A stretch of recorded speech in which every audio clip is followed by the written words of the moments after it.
ভারতের সাথে চীনের সম্পর্ক কেমন আপনারা জানেনই তো, কিন্তু আজকে একটা ফ্যাক্ট দেখে আপনাদের মাথা খারাপ হয়ে যাবে। 2025 সালের ভারত কোন দেশের সাথে কত টাকার বাণিজ্য করেছে তার লিস্টটা দেওয়া থাকলো।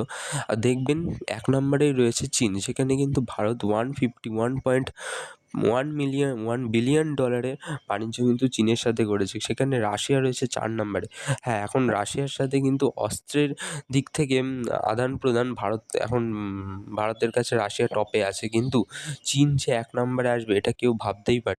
এবার আপনাদের মনে প্রশ্ন আসতে পারে যে রাশিয়া কীভাবে 4 নম্বরে গেল? আপনাদের একটা জিনিস বলে রাখি, রাশিয়ার সাথে ভারতের সম্পর্ক কিন্তু তেল আর অস্ত্র বাণিজ্য, মানে অস্ত্র যে আদান-প্রদানটা হয়, অস্ত্রের সাহায্য, সেইটার জন্য কিন্তু রাশিয়া এখন ভারতের সবথেকে কাছের বন্ধু।